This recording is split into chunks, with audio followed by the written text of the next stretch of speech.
Hello friends, I'm back for another video.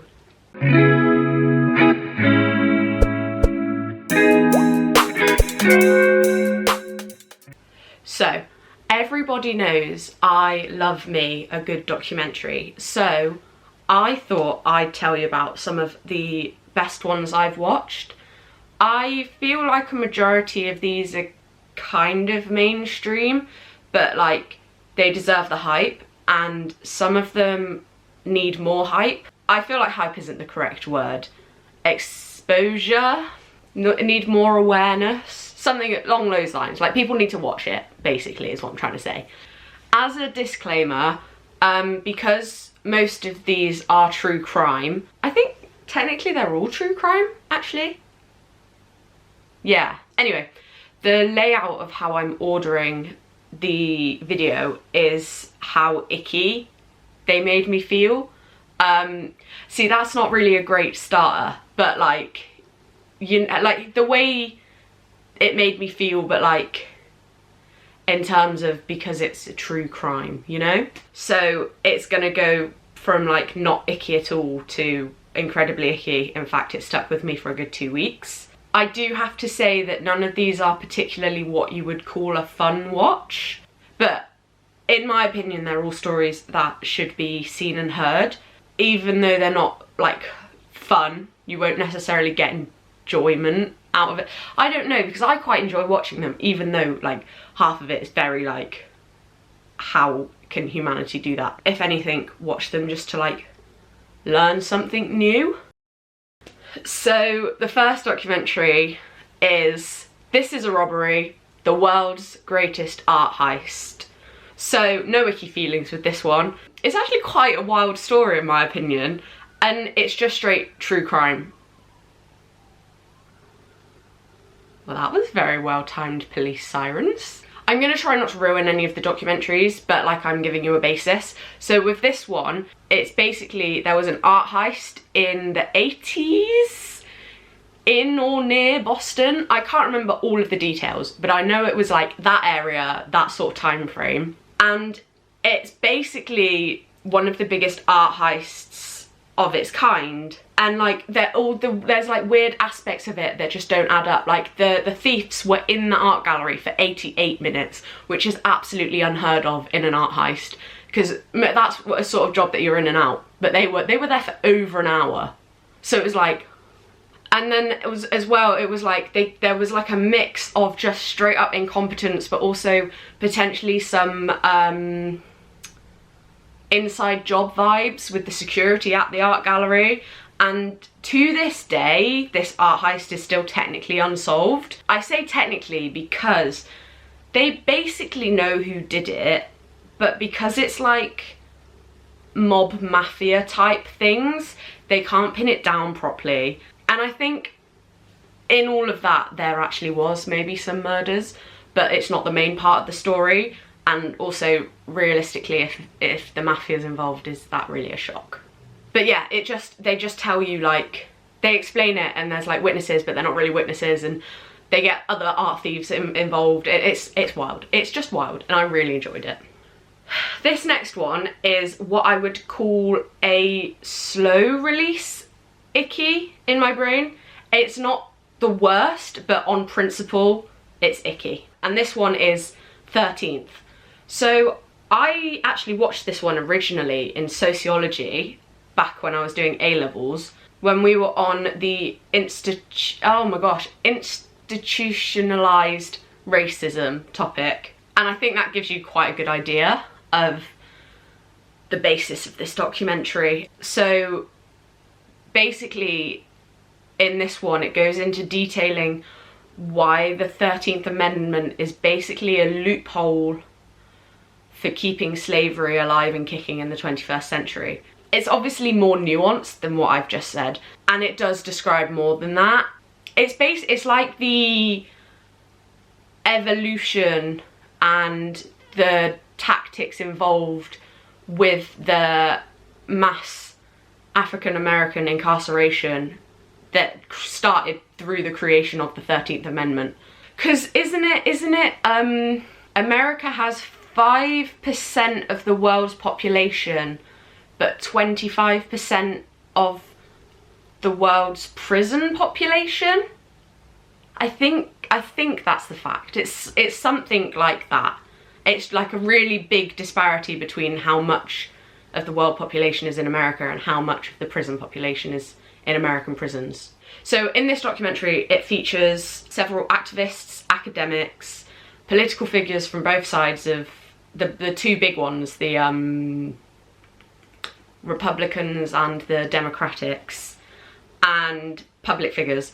In my opinion, it's quite a hard hitter, and it makes you think, which is always good, but it also highlights a lot of things that personally I either straight up didn't know or hadn't even thought about, which is always like good.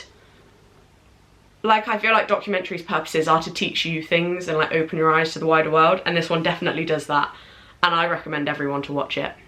Athlete A, in my opinion, is a very middle ground icky, but it gets ickier the more you think about it. If you don't know anything about this documentary, it's mainly about the news of the sexual abuse of young female American gymnasts, primarily that was perpetrated by Dr. Larry Nassar, I think his surname is. But it's through this story, it's then explored the allegations that were then put against the whole of USA Gymnastics as a, I want to say institution. Is that the right word? I'm gonna stick with the institution.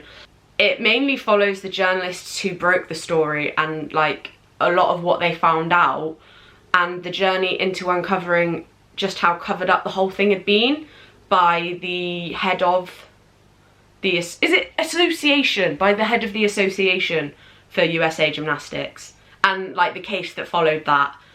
It's called Athlete A because that was how Maggie Nichols, who's the gymnast whose story brought the abuse to light, was referred to during the case, so that her identity was protected at the time. Obviously now, because like the case is over and she's older and this documentary comes out, everyone knows who she is. But obviously a lot more gymnasts came forward, and it also, if I'm remembering correctly, it also exposed a lot about other gymnast associations. Like I think some things came forward about British gymnastics as well. I mean, I would say don't hold me to that, but I'm pretty sure, if I'm remembering the time correctly, because this was like 2017, 2018, I think. Yeah, that feels correct. So the next one is definitely where the icky increases. This one's called The Keepers. It's along a similar vein to Athlete A with covered up sexual abuse, but at its heart, it's a murder mystery documentary. So within the documentary, the unsolved murder of nun Sister Kathy Cesnik, C-E-S-N-I-K, that happened in 1969 is explored. And within it we see some of her former pupils. She was a teacher at a Catholic school. They believe that there was a cover-up by authorities after Cesnik was revealed to suspect a priest at the school of being guilty of sexual abuse towards students. This goes on to a whole big thing. There's lots of like other details and things go on, and then somehow it involves the archdiocese and like a whole big Catholic Church cover-up and lawsuit, and just all things. What you know of the Catholic Church in that sort of time, it's like all tied up with a murder mystery. This one did definitely take me on a whole journey, and it was a really eye-opening journey. After I watched it, I literally told anyone that I talked about it for the following week, because I just was like, it just hit me. It stayed in here. Like, I just couldn't believe it, you know? The Trials of Gabriel Fernandez.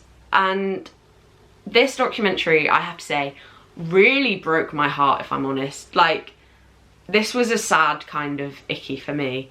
It's about the abuse and subsequent murder of Gabriel Fernandez, an 8-year-old boy from California. In this one, it particularly highlights the way that Child Protective Services in America is quite overflowed. Like, they're swamped. I remember telling my mum about this documentary after I watched it, because I was so shocked at how Gabriel was just let down at every turn by every single adult that was meant to protect him, and like how easily he fell through the cracks.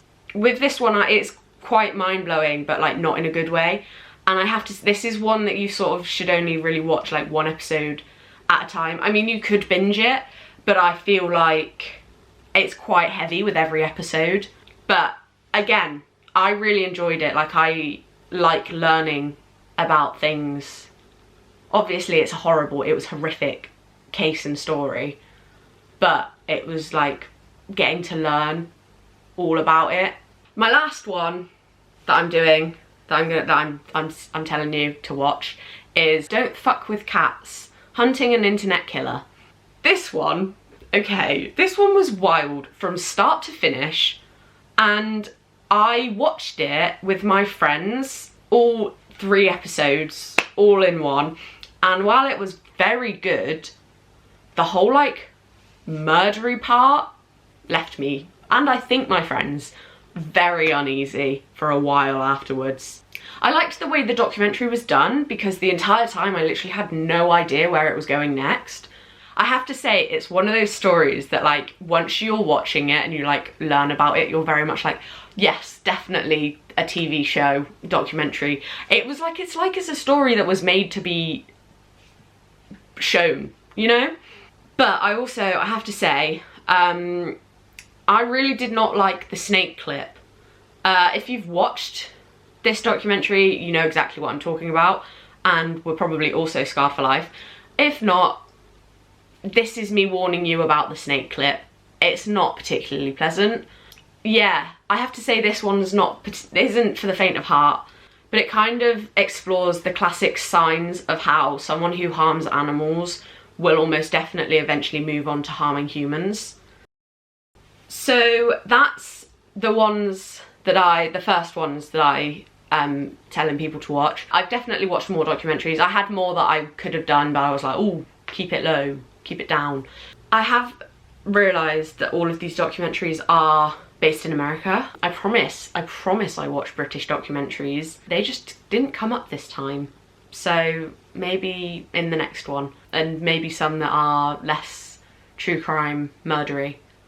I'm such a documentary lover, and it felt only right to do a video about some, and obviously, not obviously, but I have an affinity for true crime documentary, which really doesn't lend itself to being a light watch. So I put myself in this hole, so I shall suffer those consequences. Whoops. Big question. In terms of my videos, would you prefer shorter ones, or is this the type of length acceptable?